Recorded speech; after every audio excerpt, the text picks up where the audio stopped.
뭐야, 이 촌스러운 할망구는 시장 바닥에서 주워 입은 거야? 차가운 웃음소리가 한정식 집 홀을 가득 채웠습니다.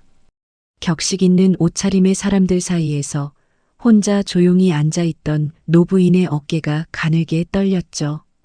그 순간 날카로운 손바닥 소리가 공기를 갈랐습니다. 누군가의 손이 그 노부인의 뺨을 후려쳤고 찻잔이 바닥으로 쏟아지는 소리가 정막을 깼습니다. 주변에 앉아있던 사람들은 스마트폰을 들고 찍기만 할 뿐 아무도 입을 열지 않았습니다. 그때였습니다.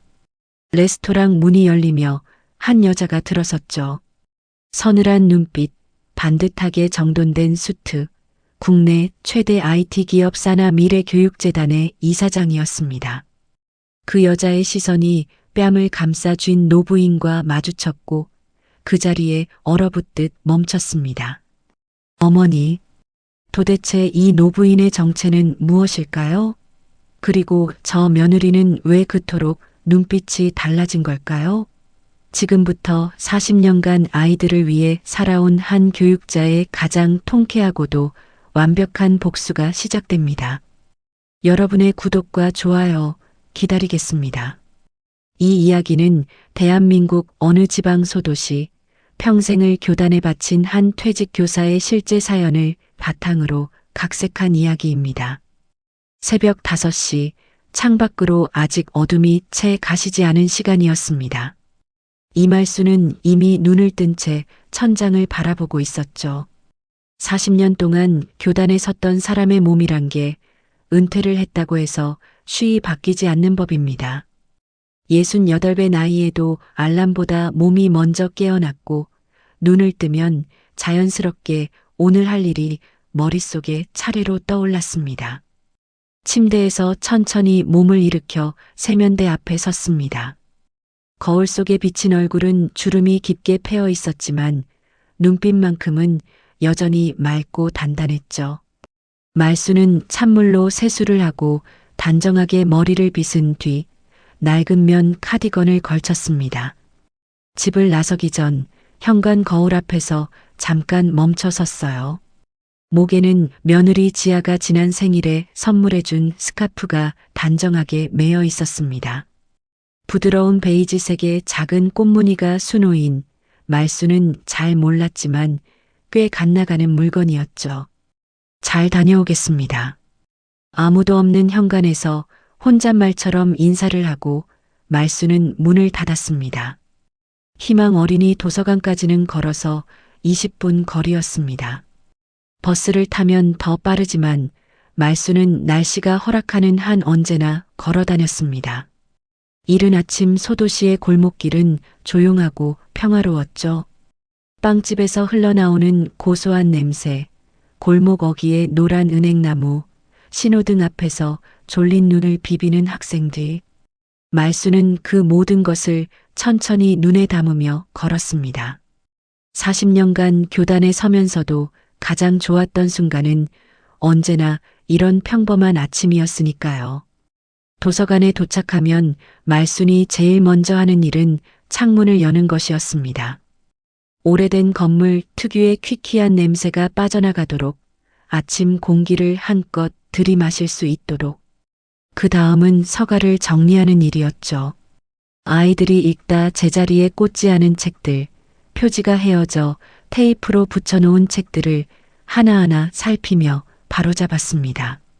어떤 날은 책 사이에 아이들이 끼워둔 낙서가 나오기도 했는데 그럴 때마다 말수는 혼자 소리 없이 웃곤 했습니다. 오전 10시가 되면 아이들이 하나 둘 들어오기 시작했습니다. 미취학 아동부터 초등학교 저학년까지 도서관은 금방 작은 웅성거림으로 채워졌죠. 말수는 낮은 책상 앞에 방석을 깔고 앉아 아이들을 불러 모았습니다. 자, 오늘은 어떤 책 읽을까? 아이들이 앞다퉈 이름을 대며 손을 들었습니다. 말수는 그 모습을 흐뭇하게 바라보며 서가에서 그림책 한 권을 꺼냈습니다. 책을 읽어주는 말순의 목소리는 낮고 차분했지만 이야기의 흐름에 따라 자연스럽게 높낮이가 달라졌습니다. 용감한 주인공이 등장하면 씩씩하게, 슬픈 장면에서는 조용하고 천천히.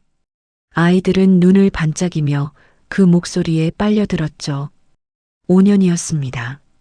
퇴직하고 1년쯤 집에만 있다가 발이 저절로 이 도서관으로 향했습니다. 처음에는 일주일에 2번만 오려 했는데 어느새 매일 나왔습니다. 급여도 없었고 공식적인 직함도 없었습니다. 그냥 자원봉사자 이말순 할머니였죠. 하지만 그것으로 충분했습니다. 아이들이 할머니 또 와요? 하고 매달리는 것만으로 이 낡고 좁은 공간이 세상에서 제일 아름답게 느껴졌으니까요. 그러던 어느 날 오후였습니다. 도서관 문이 열리며 익숙하지 않은 향수 냄새가 먼저 들어섰습니다. 최도희였습니다. 문화예술진흥회 회장이자 지역 유명 갤러리 관장인 그 여자는 비싼 소재로 만든 재킷에 커다란 브로치를 달고 굽 높은 구두를 신은 채 도서관 안을 두리번거렸습니다. 뒤따라 들어온 정만수 사무국장은 서류 파일을 옆구리에 낀 채 최도희의 눈치를 살피고 있었죠. 아이들에게 책을 읽어주다 고개를 든 말순과 최도희의 눈이 마주쳤습니다. 어머, 여기 계셨네요. 최도희의 입꼬리가 살짝 올라갔습니다. 말순은 조용히 아이들에게 잠깐 기다리라고 눈짓을 하고 일어섰습니다. 무슨 일이세요? 무슨 일이긴요. 이달 실적 확인차 왔죠. 정 국장, 서류 드려요. 정만수가 서류를 꺼내 말순 앞에 내밀었습니다. 도서 구입 내역과 자원봉사 실적이 적힌 서류였는데 말순이 눈으로 훌쳐 내려가다 멈칫했습니다. 숫자가 이상했습니다. 실제로 구입한 도서는 15권이었는데 서류에는 48권으로 기재되어 있었죠. 봉사 시간 역시 실제보다 2배 가까이 부풀려져 있었습니다. 이 숫자들이 왜 이렇게 되어 있죠? 말순이 조용하지만 또렷하게 물었습니다. 보조금 정산이에요. 원래 이렇게 하는 거예요. 정만수가 무덤덤하게 대답했습니다. 이렇게 하는 게 아니에요. 실제와 다른 수치로 서명을 할 수는 없어요. 말순의 목소리에는 흔들림이 없었습니다. 최도희의 눈빛이 순간 차갑게 가라앉았습니다. 하지만 아이들이 주변에 있는 탓인지 그날은 더 이상 말을 이어가지 않았습니다. 정만수가 서류를 도로 집어들며 낮게 중얼거렸죠. 다음 주까지 생각해 보세요. 서명 안 하시면 도서관 운영이 어려워질 수도 있으니까요. 두 사람이 나간 뒤에도 말순은 한동안 자리에 서 있었습니다. 아이들의 책값으로 나와야 할 돈이 어딘가로 새고 있다는 걸 직감으로 알 수 있었습니다. 40년 동안 아이들 곁에 있었던 사람이었습니다. 아이들한테서 뭔가를 빼앗는 일이라면 그것이 크든 작든 눈을 감을 수가 없었죠. 할머니, 계속 읽어줘요. 그때 한 아이가 작은 손으로 말순의 카디건 자락을 잡아당겼습니다. 말순은 천천히 앉아 다시 책을 펼쳤습니다. 목소리가 아주 조금 떨렸지만 아이들은 눈치채지 못했습니다. 진흥의 회식이 잡힌 날은 목요일 저녁이었습니다. 장소는 시내에서 가장 고급스럽다는 한정식집 청운제였습니다. 말순은 원래 이런 자리를 즐기지 않았습니다. 화려한 상차림도 격식 차린 술자리도 영 편하지 않았죠. 하지만 진흥회 소속 자원봉사자들도 참석해야 한다는 통보가 왔고 말순은 거절할 명분을 찾지 못한 채 자리에 나갔습니다. 청운제 안은 이미 사람들로 가득 차 있었습니다. 진흥회 소속 갤러리 관계자들, 지역 문화계 인사들, 구청 담당 공무원들까지 한자리에 모여 있었죠. 말순은 구석자리에 조용히 앉아 물만 마셨습니다. 주변 사람들은 서로 명함을 건네고 웃음을 흘리며 안면을 텄습니다. 말순은 그 흐름 속에서 완전히 이방인이었습니다. 술자리가 무르익을 무렵이었습니다. 최도희가 자리에서 일어나 잔을 들며 말하기 시작했습니다. 올해 진흥회가 얼마나 많은 성과를 거뒀는지, 지역 문화 수준을 얼마나 끌어올렸는지에 대한 이야기였죠. 사람들은 박수를 쳤고 구청 공무원들은 고개를 끄덕였습니다. 말수는 손만 무릎 위에 얹은 채 조용히 앉아 있었습니다. 그때 최도희의 시선이 말순에게 멈췄습니다. 어머, 이말순 봉사자님. 거기 계셨네요. 최도희의 목소리가 홀 안에 퍼졌습니다. 사람들의 시선이 일제히 말순에게 쏠렸습니다. 목에 두른 게 뭐예요? 어디서 나셨어요? 설마 시장에서 파는 거 아니에요? 킥킥거리는 웃음소리가 여기저기서 새어나왔습니다. 말수는 저도 모르게 목에 손을 가져다 댔습니다. 며느리 지아가 생일에 선물해준 스카프였습니다. 부드럽고 따뜻한 말순이 가진 것들 중 가장 아끼는 물건이었죠. 하지만 그 자리에서 그것을 설명할 말이 쉽게 나오지 않았습니다. 서류 얘기 좀 합시다. 이말순 봉사자님, 아직도 서명 못 하시겠어요? 최도희의 어투가 달라졌습니다. 부드러운 가시가 돋은 목소리였죠. 실제 수치와 다른 서류에는 서명하기 어렵습니다. 말순이 똑바로 대답했습니다. 홀 안이 순간 조용해졌습니다. 최도희의 표정이 굳었습니다. 어머, 이분이. 최도희가 자리에서 일어나 말순 쪽으로 걸어왔습니다. 구두 굽소리가 대리석 바닥을 또각또각 울렸죠. 말순은 자리에서 일어나지 않았습니다. 그 자리에서 도망치는 것도 굽히는 것도 하기 싫었습니다. 분위기 파악을 못 하시는 거예요? 아니면 일부러 이러시는 거예요? 최도희가 말순의 바로 앞에 섰습니다. 눈을 내리깔며 말순을 내려다보는 눈빛에는 경멸이 노골적으로 담겨 있었습니다. 말순은 그 시선을 피하지 않고 받아냈습니다. 그 다음 순간이었습니다. 날카로운 소리가 홀 안을 갈랐습니다. 최도희의 손이 말순의 뺨을 후려쳤습니다. 찻잔이 흔들리며 테이블에서 떨어졌고 바닥에 부딪히는 소리가 뒤따랐죠. 말순의 몸이 옆으로 기울었습니다. 뺨이 화끈거렸고 귀에서 윙 하는 소리가 났습니다. 아무도 움직이지 않았습니다.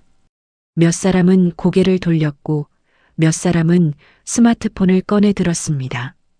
구청 공무원들은 술잔만 내려다봤고 갤러리 관계자들은 서로 눈빛을 교환했습니다. 아무도 입을 열지 않았죠. 최도희의 앞에서 뭔가를 잘못 말했다가 어떤 일이 벌어지는지 그 자리에 있는 사람들은 이미 알고 있었습니다. 말수는 쓰러지지 않았습니다. 천천히 몸을 바로 세우고 뺨을 감싸 쥐었습니다. 눈물이 나올 것 같았지만 꾹 참았습니다.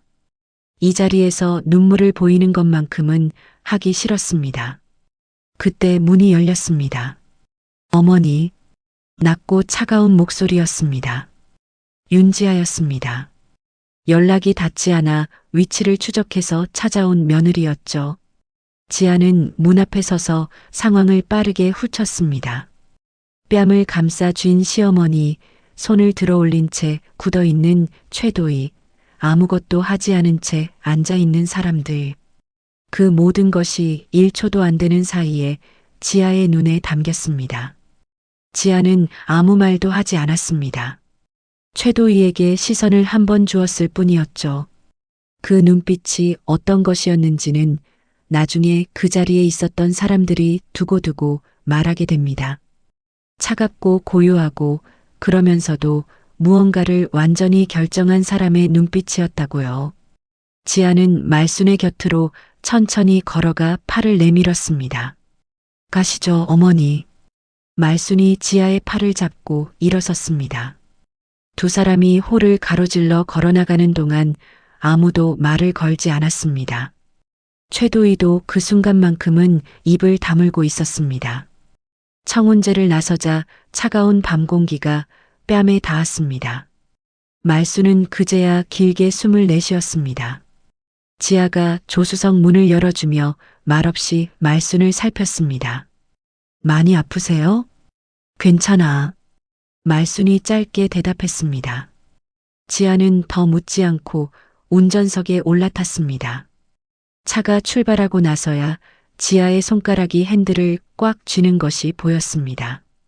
손끝이 하얗게 변할 만큼 그날 밤 지아는 집에 돌아와서도 오래도록 잠들지 못했습니다.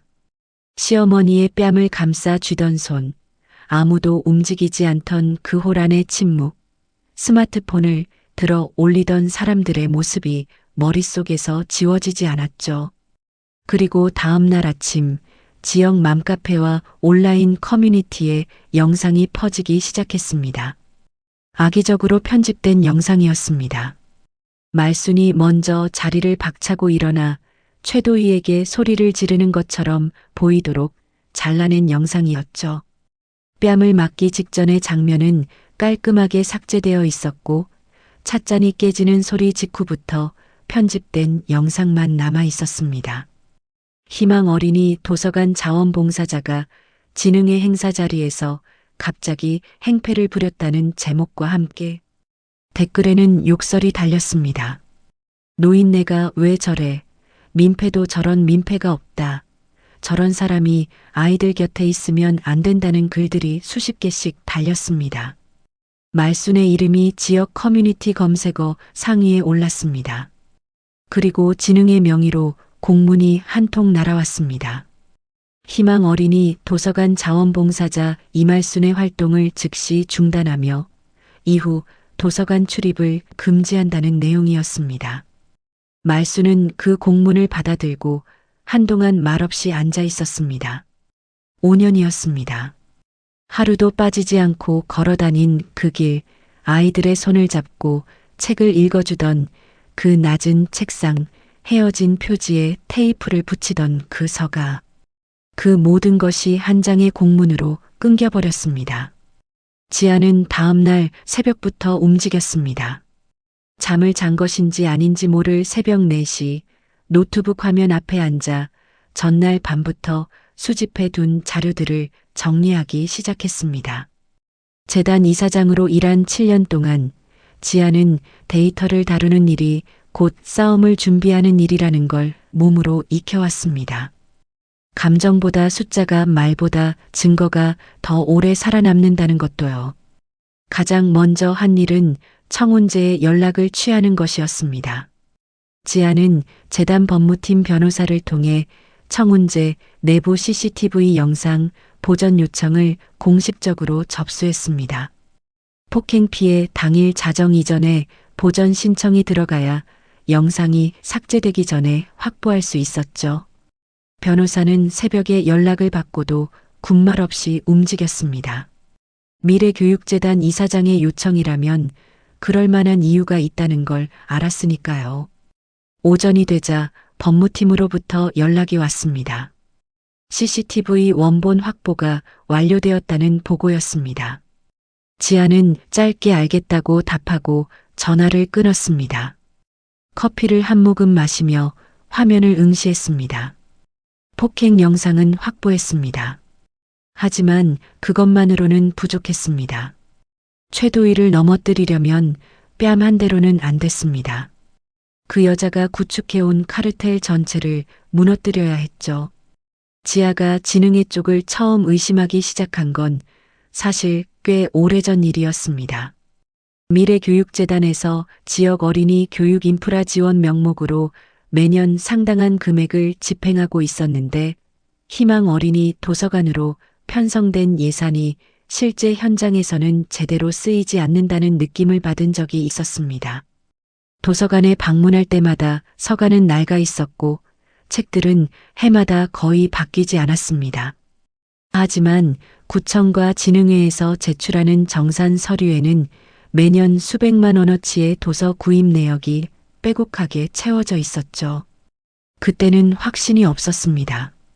증거도 없었고 시어머니가 그 도서관에서 봉사하고 있다는 사실이 오히려 지아를 조심스럽게 만들었습니다. 사적인 감정이 섞이면 판단이 흐려진다는 걸 알았으니까요.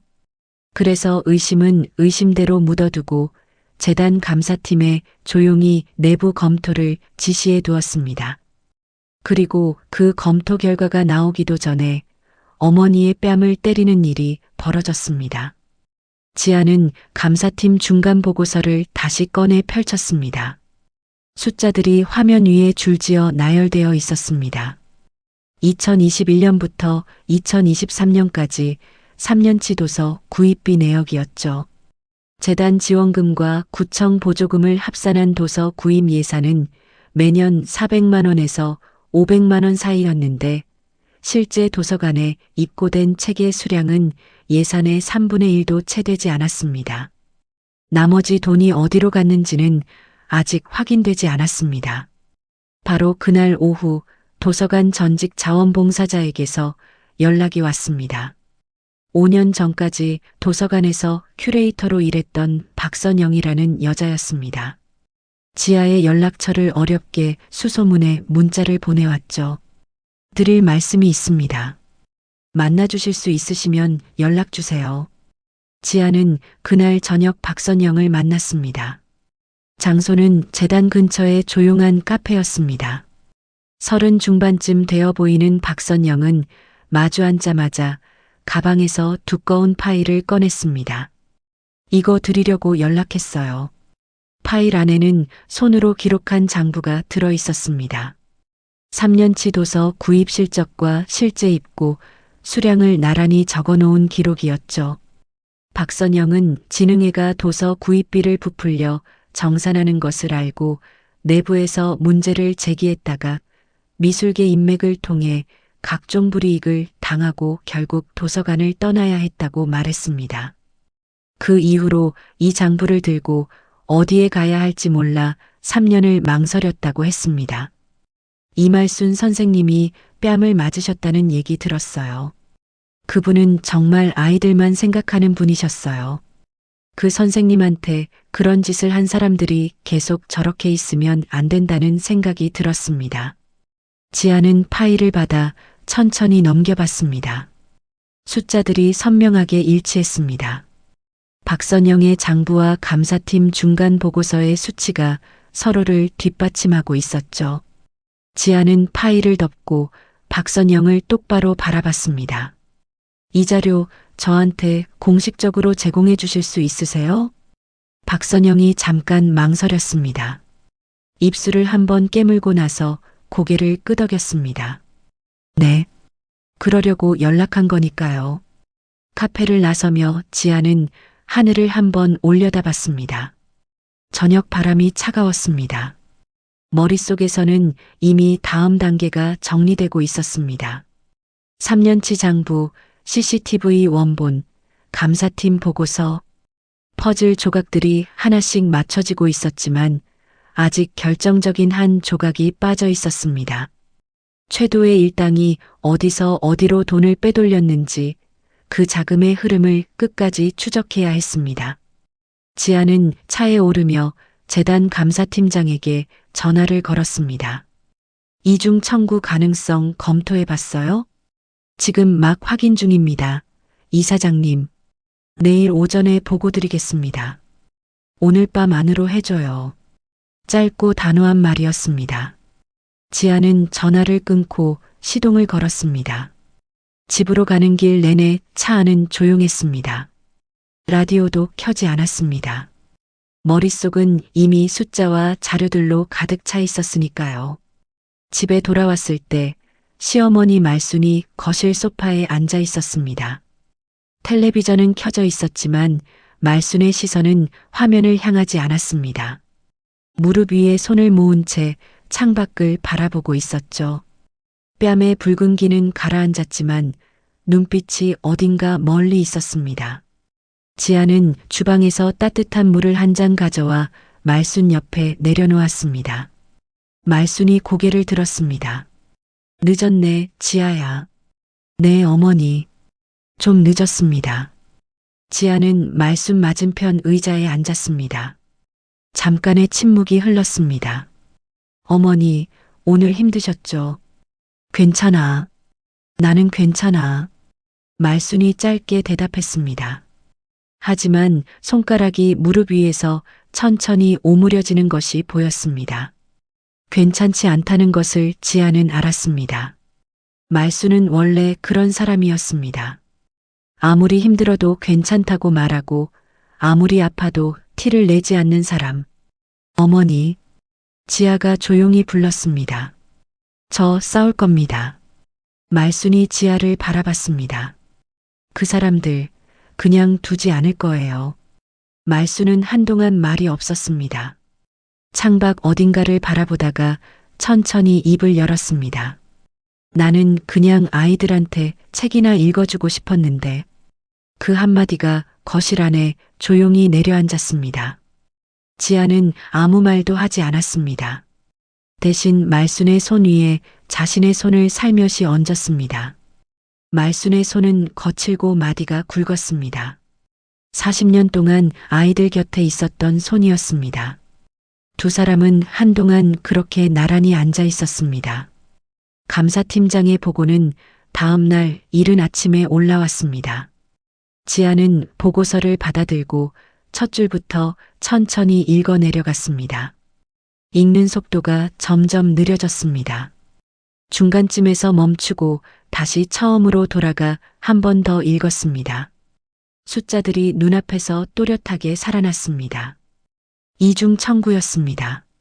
최도의 일당은 구청에서 아이들 도서 및 교구제 구입비 명목으로 보조금을 타낸 뒤 완전히 똑같은 영수증을 미래교육재단에도 제출해 지원금을 이중으로 청구해 왔습니다.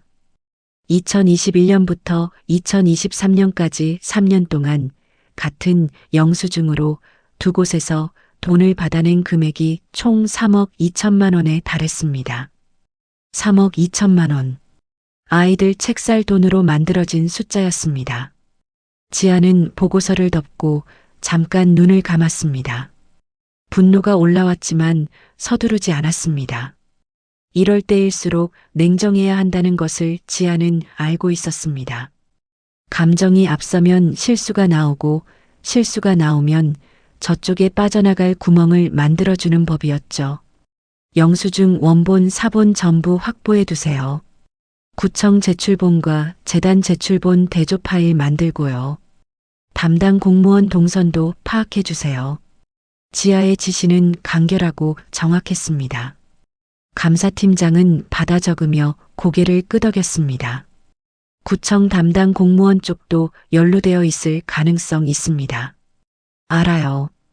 그쪽도 함께 들여다봐요. 보고가 끝나고 팀장이 나간 뒤 지아는 혼자 사무실에 앉아 창밖을 바라봤습니다. 재단 건물 아래로 출근하는 사람들이 작게 보였습니다.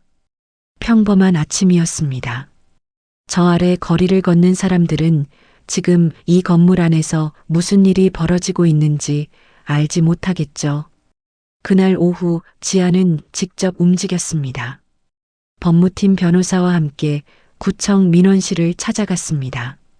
정보 공개 청구 서류를 접수하는 것이 목적이었습니다. 희망 어린이 도서관에 집행된 문화예술 지원금 3년치 내역 전체를 공식적으로 요청하는 서류였죠. 창구 직원이 서류를 받아들고 내용을 확인하는 순간 잠깐 표정이 굳는 것이 보였습니다. 지아는 그 표정을 놓치지 않았습니다. 담당 공무원의 이름은 오태식이었습니다.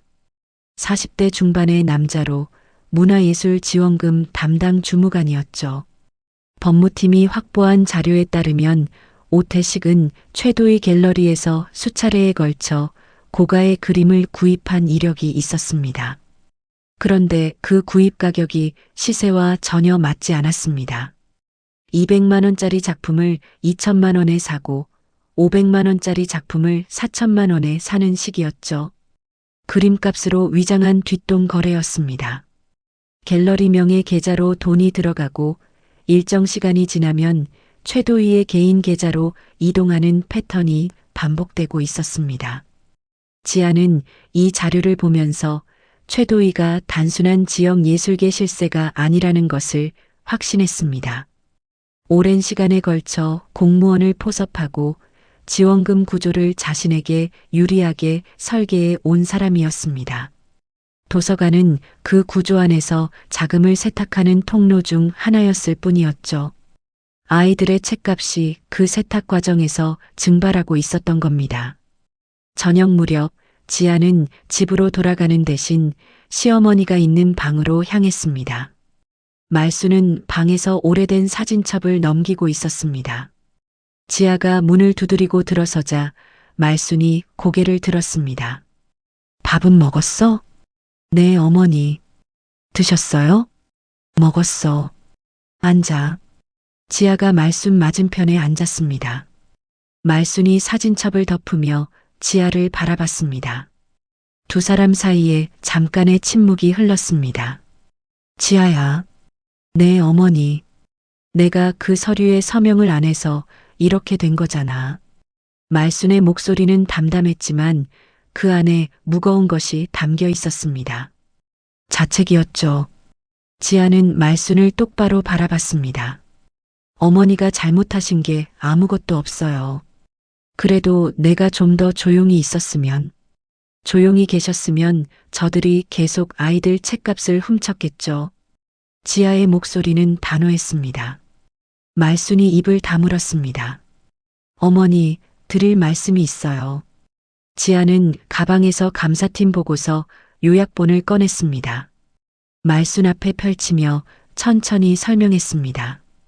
이중 청구, 횡령 금액, 담당 공무원과의 유착. 숫자들이 하나씩 드러날 때마다 말순의 표정이 조금씩 변했습니다. 분노가 아니었습니다. 깊은 슬픔이었죠. 5년 동안 매일같이 가서 창문을 열고 서가를 정리하고 아이들에게 책을 읽어주던 그 공간이 그동안 어떤 구조 안에 놓여 있었는지를 알게 된 사람의 얼굴이었습니다. 3억 2천만 원이나. 말순이 낮게 중얼거렸습니다. 네. 그 돈이 다 아이들 책 살 돈이었는데. 맞아요, 어머니. 말순은 한동안 보고서를 내려다봤습니다. 손가락으로 숫자들을 짚어 내려가다가 멈췄습니다. 그리고 천천히 고개를 들었습니다. 지아야. 네. 싸우자. 짧고 단단한 말이었습니다. 지아가 말순을 바라봤습니다. 말순의 눈빛이 달라져 있었습니다. 어제의 그 멀고 흐린 눈빛이 아니었습니다. 40년 동안 교단에 섰던 사람, 아이들 앞에서 한 번도 흔들리지 않았던 그 눈빛이었습니다. 도망가지 않을게. 끝까지 가자. 지아는 짧게 고개를 끄덕였습니다. 그 순간 두 사람 사이에 말로 하지 않아도 되는 무언가가 단단하게 자리를 잡았습니다. 며느리와 시어머니가 아니라 같은 방향을 바라보는 두 사람으로서 지아는 집으로 돌아와 노트북을 열었습니다. 확보한 자료들을 하나의 파일로 정리하기 시작했습니다.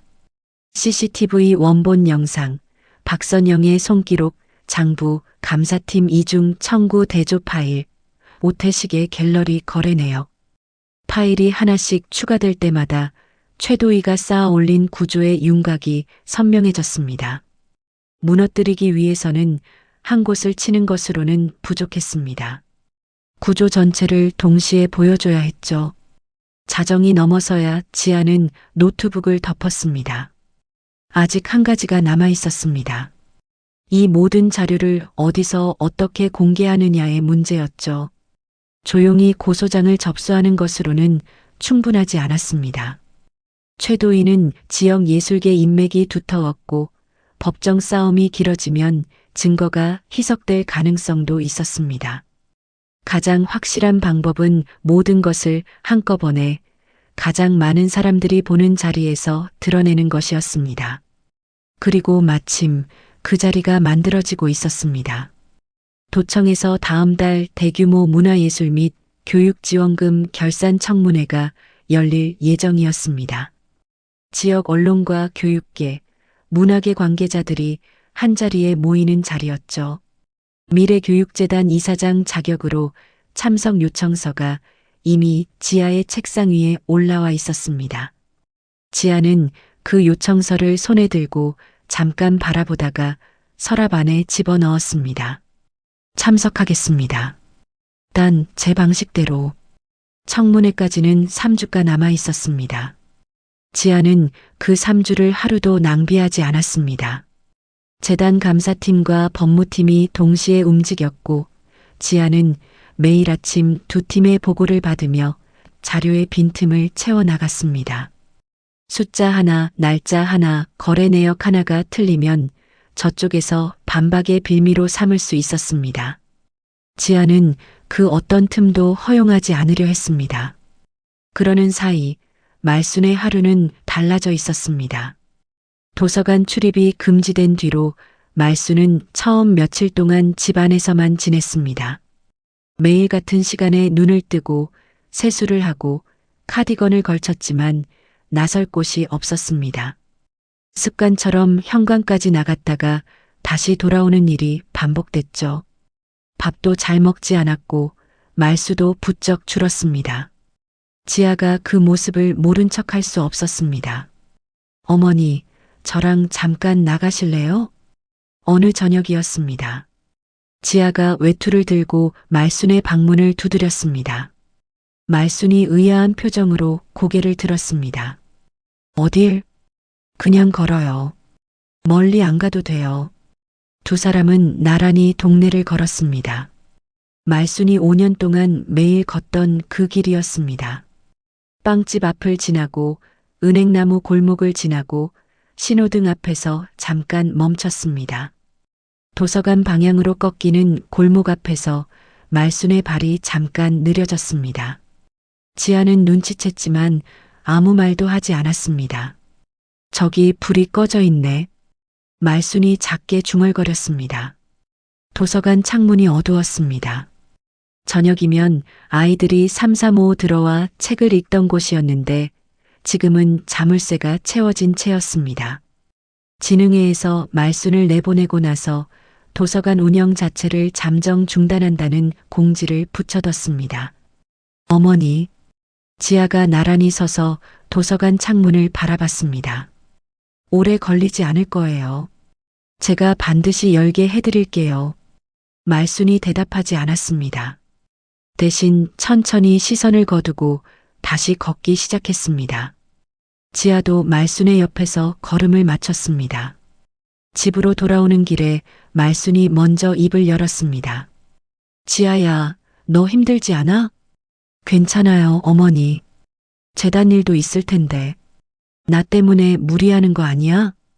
지아는 잠깐 말순을 바라봤습니다. 어머니가 5년 동안 무급으로 매일 그 도서관에 나가신 거잖아요. 저는 그거에 비하면 아무것도 아니에요. 말순이 잠자코 걸었습니다. 그러다 작게 웃었습니다. 오랜만에 보는 웃음이었습니다. 너 참 신기한 며느리야. 뭐가요? 보통 며느리들은 시어머니 일에 이렇게까지 안 나서잖아. 지아가 정면을 바라보며 걸으며 답했습니다.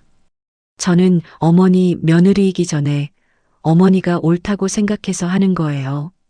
말순은 그 말에 아무 대꾸도 하지 않았습니다. 하지만 걸음걸이가 조금 더 단단해졌습니다. 청문회 2주 전 지아에게 예상치 못한 연락이 왔습니다. 최도희 측 변호사였습니다. 합의를 제안하는 연락이었죠. 내용은 간단했습니다. 미래교육재단이 진흥회에 대한 감사 및 법적 조치를 취하지 않는 대신 이말순의 도서관 복귀를 허용하고 폭행에 대한 공식 사과문을 발표하겠다는 것이었습니다. 거기에 위로금 명목으로 5천만 원을 지급하겠다는 내용도 포함되어 있었습니다. 지아는 그 연락을 받고 잠깐 눈을 감았습니다. 최도희가 움직이기 시작했다는 뜻이었습니다. 뭔가 냄새를 맡은 거겠죠. 감사팀이 움직인다는 것을 혹은 CCTV 원본이 확보됐다는 것을 어디선가 들었을 가능성이 있었습니다. 그 여자는 지역 인맥이 두터웠으니까요. 지아는 변호사에게 짧게 답했습니다.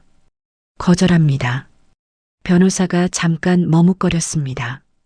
이사장님, 합의하시는 편이 양측 모두에게 거절한다고 전해주세요. 전화를 끊고 나서 지아는 말순에게 그 내용을 전했습니다.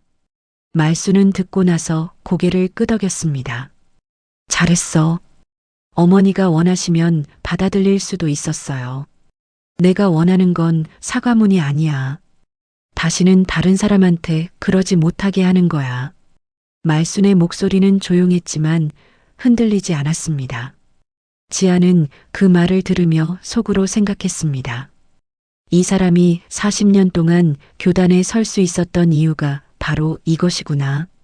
아이들 앞에서 한 번도 거짓말을 하지 않았던 사람이구나. 청문회 일주일 전 지아는 모든 자료를 하나의 프레젠테이션으로 정리했습니다. 총 42장의 슬라이드였습니다.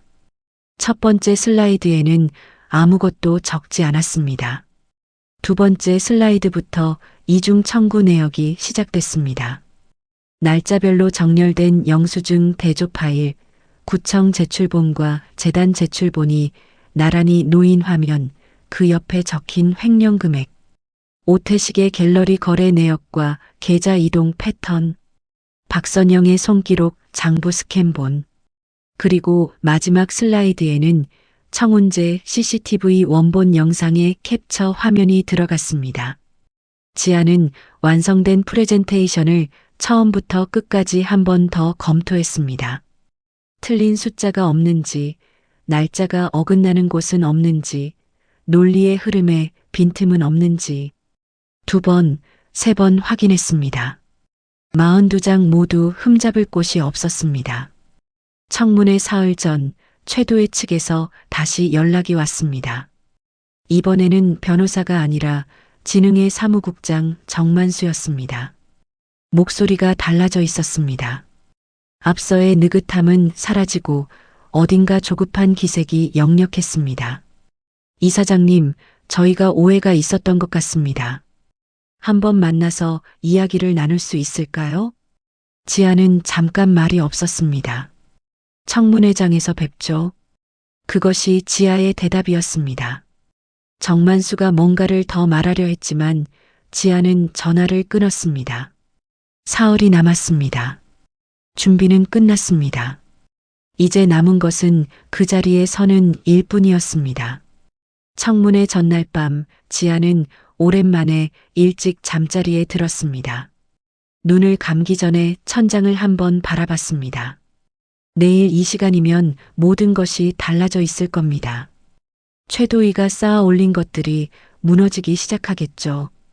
그리고 말순이 5년 동안 매일 아침 걸어 다니던 그 길이 다시 열릴 겁니다. 지아는 눈을 감았습니다. 청문회 당일 아침이었습니다. 지아는 평소보다 1시간 일찍 일어났습니다. 세면대 앞에 서서 거울을 바라보며 천천히 숨을 고르고 단정하게 머리를 정돈했습니다. 옷장에서 꺼낸 것은 짙은 네이비색 수트였습니다. 화려하지 않고 군더더기 없는 라인의 옷이었죠. 지아는 옷을 입으면서 오늘 하루의 흐름을 머릿속으로 한 번 더 정리했습니다. 청문회 시작 시각, 발언 순서, 프레젠테이션 장비 확인, 법무팀 변호사 대기 위치, 하나씩 점검하며 빠진 것이 없는지 살폈습니다. 주방으로 나오니 말순이 이미 밥상을 차려놓고 있었습니다. 된장국에 계란말이, 깍두기와 나물이 단정하게 놓여 있었습니다. 지아가 의아한 표정으로 시어머니를 바라봤습니다. 어머니, 제가 할 텐데. 앉아. 오늘 중요한 날이잖아. 밥은 먹고 가야지. 말순이 국그릇을 지아 앞에 내려놓으며 말했습니다. 지아는 잠깐 말순의 얼굴을 살폈습니다. 눈빛이 맑았습니다. 며칠 전에 그 가라앉은 눈빛이 아니었습니다. 어머니도 드세요. 나도 먹을게. 같이 먹자. 두 사람은 마주 앉아 아침을 먹었습니다. 말이 많지 않은 식사였지만 어색하지 않았습니다. 숟가락 소리와 국 끓이는 소리만이 조용한 부엌을 채웠습니다. 밥을 다 먹고 나서 말순이 자리에서 일어나며 말했습니다. 지아야, 네 어머니, 잘할 수 있어. 나는 알아. 짧은 말이었습니다. 지아는 대답 대신 고개를 한번 끄덕였습니다. 현관에서 외투를 입으며 돌아봤을 때 말순이 부엌에서 설거지를 하고 있었습니다. 그 뒷모습이 오늘따라 단단해 보였습니다. 도청 대회의실은 이미 사람들로 가득 차 있었습니다. 지역 언론사 기자들이 앞줄에 자리를 잡고 있었고 구청과 도청 관계자들, 문화예술계 인사들, 교육 관련 단체 대표들이 차례로 자리를 채웠습니다. 단상 위에는 도청 문화관광국장이 진행을 맡아 앉아 있었고 양측으로 심사위원들이 배석해 있었습니다. 지아는 미래교육재단 이사장 명패가 놓인 자리에 조용히 앉았습니다. 노트북을 열고 프레젠테이션 파일을 확인했습니다. 법무팀 변호사가 뒷줄에 대기하고 있었고 감사팀장은 보조자료를 들고 옆자리에 앉아 있었습니다. 준비는 완벽했습니다. 최도희는 중앙에 가까운 자리에 앉아 있었습니다. 오늘도 격식 있게 차려입은 모습이었죠. 연한 아이보리색 재킷에 진주 귀걸이, 손목에는 얇은 금 시계가 채워져 있었습니다. 정만수가 그 옆에 바짝 붙어 앉아 최도희의 귀에 뭔가를 속삭였습니다. 최도희가 고개를 들어 홀을 둘러보다가 지아와 눈이 마주쳤습니다. 짧은 순간이었습니다. 최도희의 눈빛이 흔들렸다가 빠르게 정돈됐습니다. 청문회가 시작됐습니다. 진행자가 올해 문화예술 및 교육지원금 집행 결과를 각 단체별로 발표하는 순서라고 안내했습니다. 먼저 소규모 단체들의 발표가 이어졌습니다. 지아는 그 시간 동안 노트북 화면을 들여다보며 프레젠테이션 순서를 마지막으로 점검했습니다. 1시간쯤 지났을 무렵 최도희의 차례가 왔습니다. 최도희가 자리에서 일어나 단상 앞에 섰습니다. 마이크를 잡는 손이 매끄럽고 능숙했습니다. 목소리도 안정적이었죠. 저희 문화예술진흥회는 올해도 지역 문화 인프라 확충을 위해 최선을 다했습니다. 최도희의 발표가 시작됐습니다. 희망 어린이 도서관 지원 실적이 강조됐습니다. 도서 구입 현황, 자원봉사 운영 실적, 아이들 독서 프로그램 성과, 숫자들이 막힘없이 흘러나왔습니다. 부풀려진 숫자들이었습니다. 지아는 그 숫자들을 듣는 내내 표정 하나 변하지 않았습니다. 발표 말미에 최도희의 목소리가 살짝 낮아졌습니다. 다만 아쉬운 점은 일부 자원봉사자분들이 내부 규정을 따르지 않아 운영에 어려움이 있었다는 점입니다. 봉사 현장에서의 갈등이 외부로 알려지며 도서관 이미지에도 적잖은 타격이 있었고요. 저희로서는 참으로 안타까운 일이었습니다. 홀 안이 조용해졌습니다. 그 말이 누구를 향한 것인지 모르는 사람은 없었습니다. 지아의 손가락이 노트북 위에서 멈췄습니다. 최도희가 자리로 돌아가며 작게 미소 지었습니다. 진행자가 다음 발표자를 안내했습니다. 미래교육재단 윤지아 이사장님, 발표해 주시겠습니까? 지아가 자리에서 일어섰습니다. 노트북을 닫고 단상으로 걸어갔습니다. 구두 소리가 대리석 바닥을 울렸습니다. 단상 앞에 서서 마이크를 잡기 전에 홀을 한번 천천히 둘러봤습니다. 기자들, 공무원들, 문화계 인사들, 그리고 최도희. 모든 시선이 지아를 향해 있었습니다. 지아가 마이크를 잡았습니다. 발표에 앞서 한 가지 말씀드릴 것이 있습니다. 목소리는 낮고 또렷했습니다. 홀 안이 조용해졌습니다. 저는 오늘 미래교육재단 이사장으로 이 자리에 섰습니다. 그리고 동시에 지난달 이 자리에 계신 최도희 진흥회장으로부터 뺨을 맞은 이말순 선생님의 며느리로서 자리에 섰습니다. 홀 안이 술렁였습니다. 기자들의 손이 빠르게 움직였습니다. 최도희의 표정이 굳었습니다. 지아는 보조 스태프에게 눈짓을 보냈습니다. 대형 스크린에 프레젠테이션 첫 화면이 떴습니다. 아무것도 적히지 않은 흰 화면이었습니다. 그리고 다음 슬라이드로 넘어갔습니다.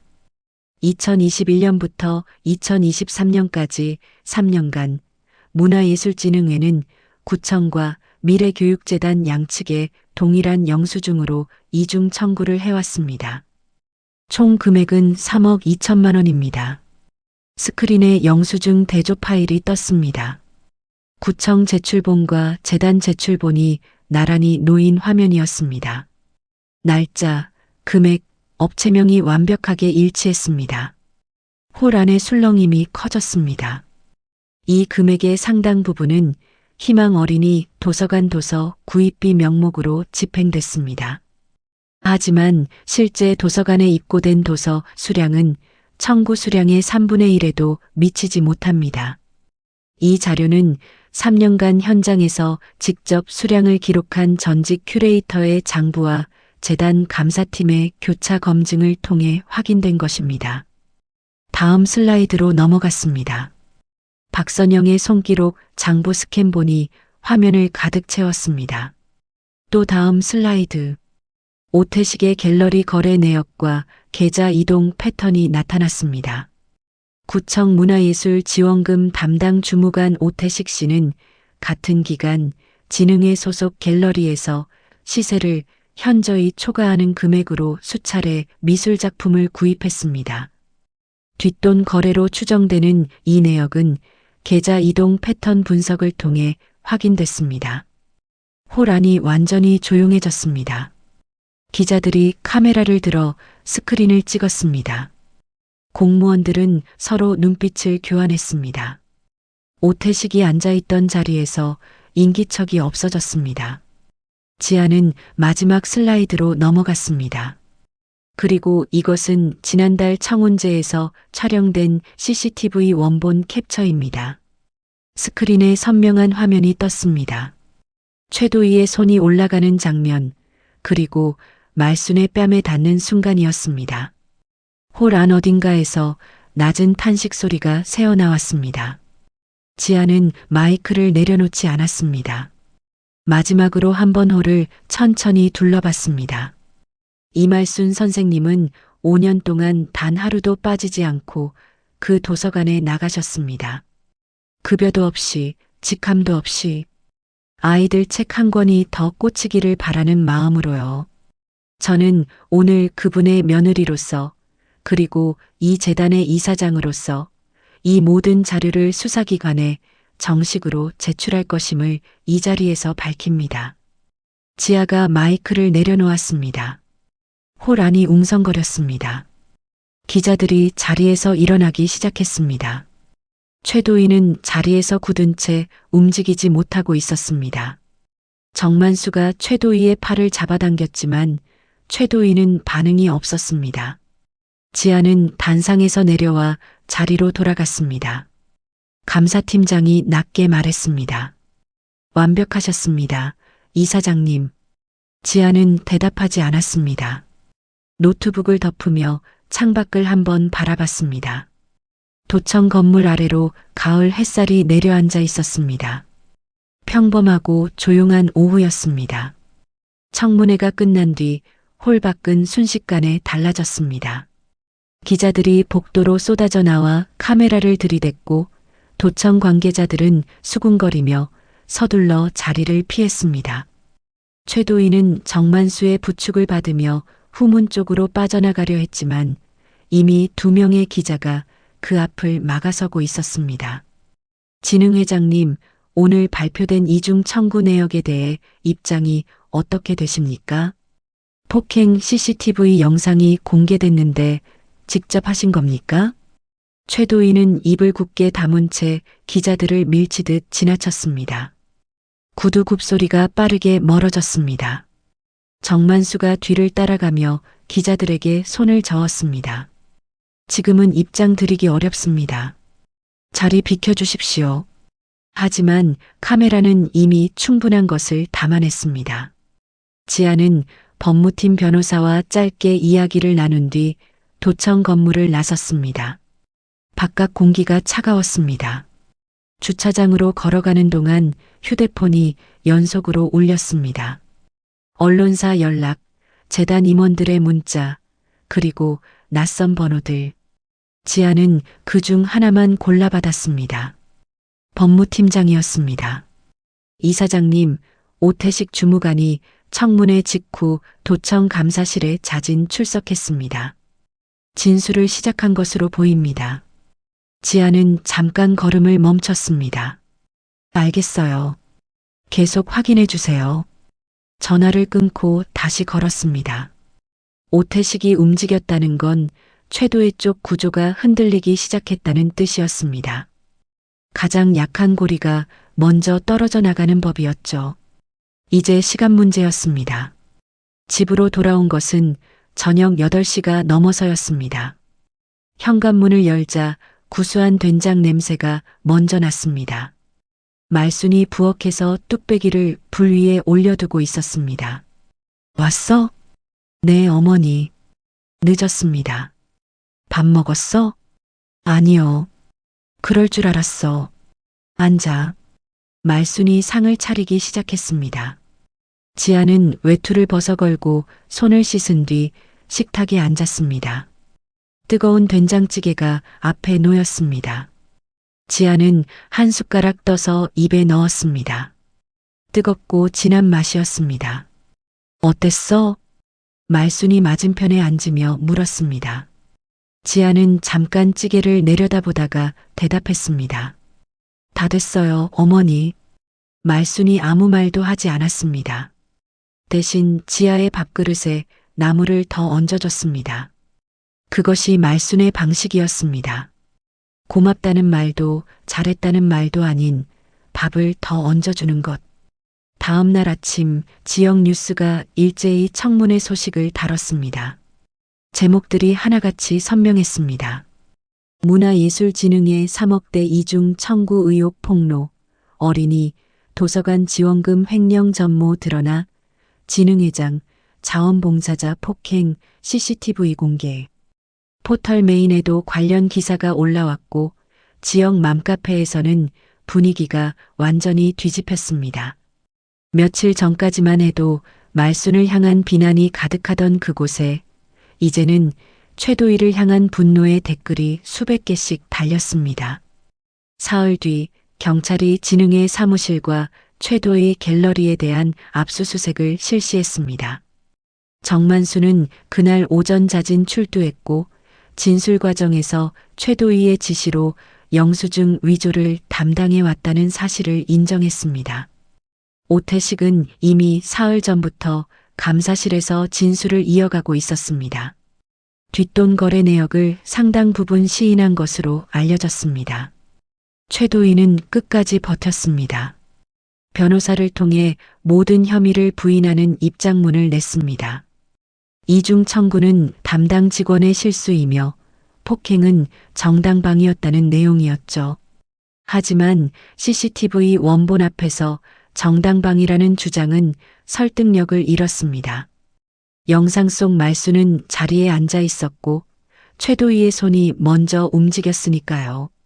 압수수색 이틀 뒤 최도희가 특정경제범죄 가중처벌법 위반 및 폭행 혐의로 검찰에 송치됐습니다. 정만수도 같은 날 함께 송치됐습니다. 갤러리는 법원의 가압류 결정이 내려지며 영업이 중단됐습니다. 갤러리 입구에 붙어 있던 최도희의 대형 사진이 떼어지는 장면을 지역 신문 기자가 찍어 기사로 냈습니다. 그 기사를 본 것은 말순이었습니다. 아침에 식탁에서 신문을 펼치다가 그 사진을 발견했습니다.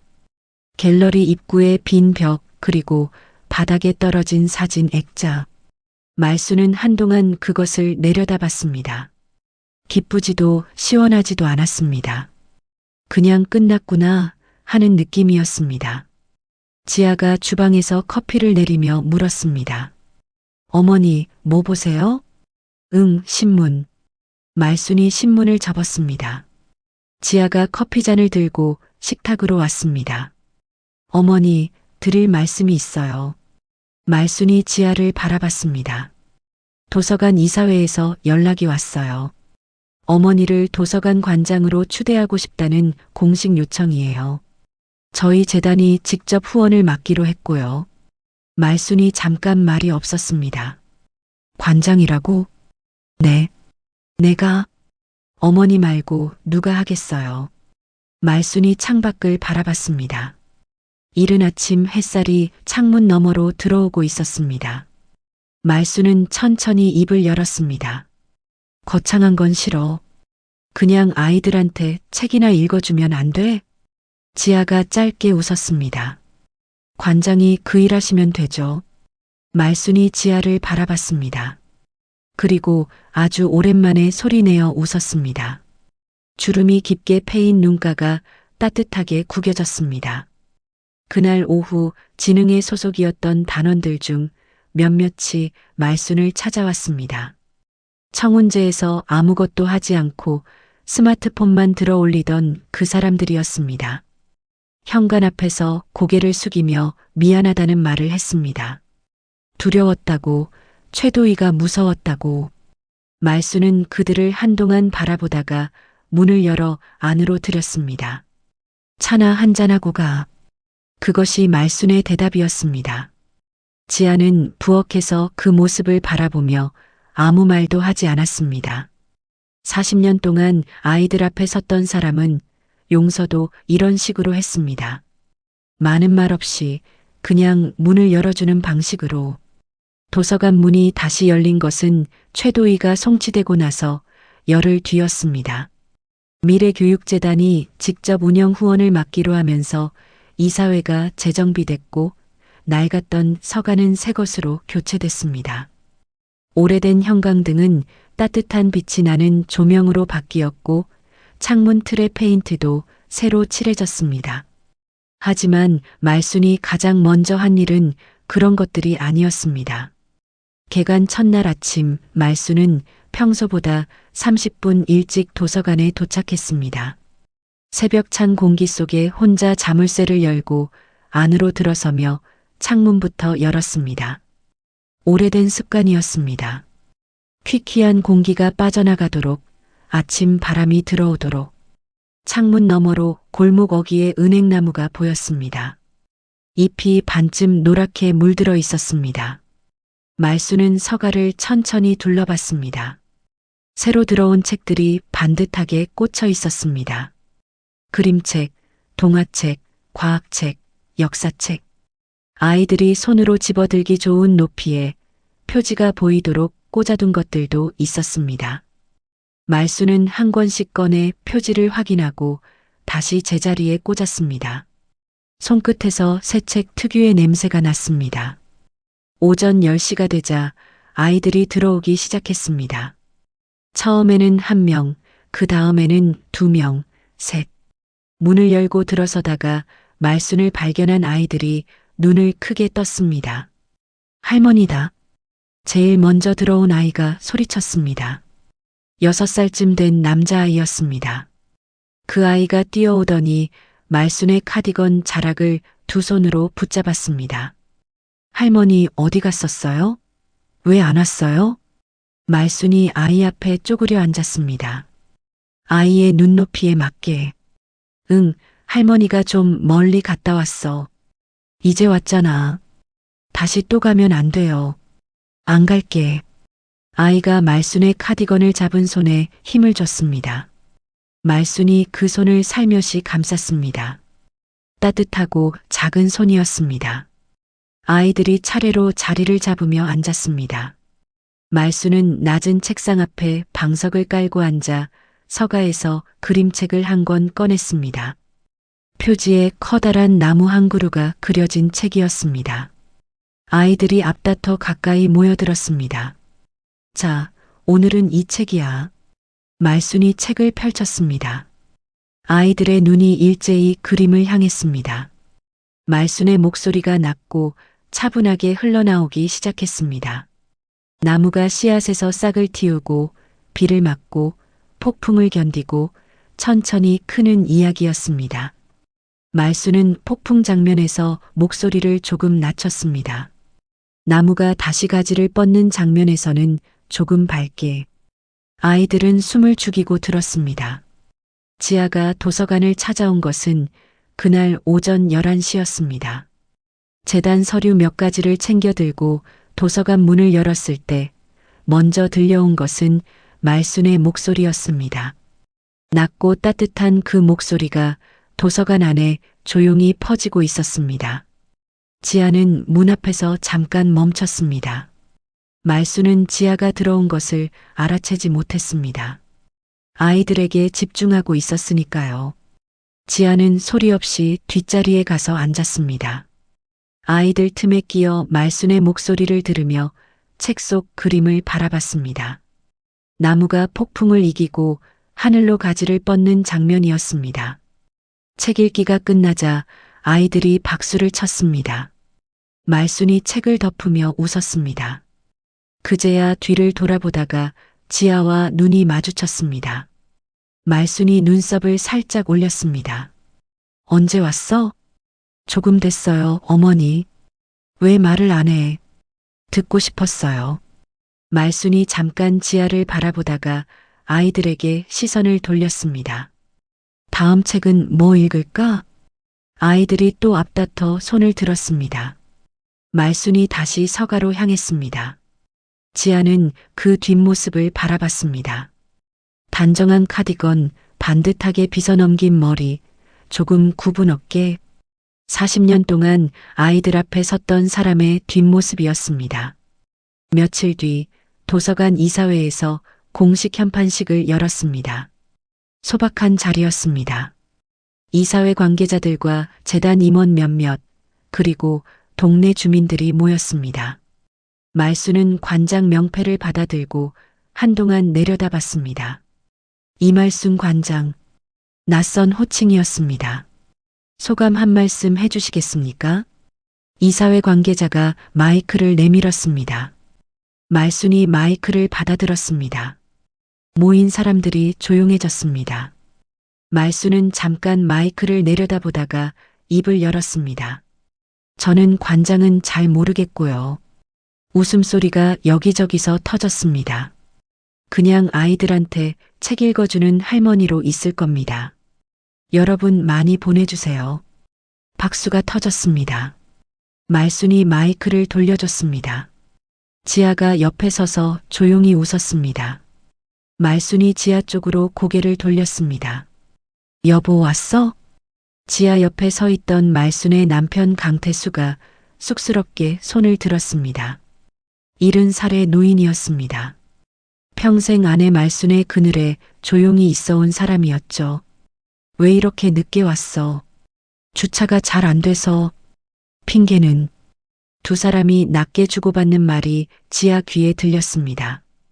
지아는 앞을 바라보며 조용히 웃었습니다. 그날 저녁 세 사람은 집에서 함께 밥을 먹었습니다. 말순이 차린 밥상이었습니다. 갈치조림에 시금치나물, 두부김치에 맑은 국, 소박하고 넉넉한 밥상이었습니다. 강태수가 수저를 들며 말했습니다. 오늘 고생했어, 여보. 뭘 고생이야? 그냥 한 거지. 말순이 손을 저었습니다. 지아는 갈치조림을 한 젓가락 들며 말순을 바라봤습니다. 어머니, 이제 어떻게 하실 거예요? 뭘? 앞으로요. 말순이 국그릇을 들며 대답했습니다. 내일도 아침에 일찍 나가야지. 창문 열어야 하니까. 지아가 그 말을 들으며 밥을 한 숟가락 떴습니다. 따뜻하고 단단한 대답이었습니다. 어떤 일이 있어도 내일 아침 그 도서관 창문은 열릴 거라는 그것만으로 충분하다는 말이었죠. 밥상 위로 세 사람의 수저 소리가 조용하게 오갔습니다. 창밖에는 저녁 바람이 불었고 골목 어귀에 은행나무 잎이 하나씩 떨어지고 있었습니다. 노랗고 조용한 저녁이었습니다. 말순은 그날 밤 잠들기 전에 오래된 사진첩을 꺼냈습니다. 낡은 가게 앞에서 웃고 있는 젊은 교사 시절의 사진이 아니라 도서관에서 아이들과 함께 찍은 사진을 꺼내 바라봤습니다. 아이들이 말순의 양옆에 다닥다닥 붙어 앉아 웃고 있는 사진이었습니다. 말순도 웃고 있었습니다. 주름이 깊게 패인 눈가가 환하게 구겨진 채로 말수는 사진을 사진첩 맨 앞장에 꽂았습니다. 그리고 사진첩을 덮고 불을 껐습니다. 내일 아침 또 창문을 열어야 했습니다.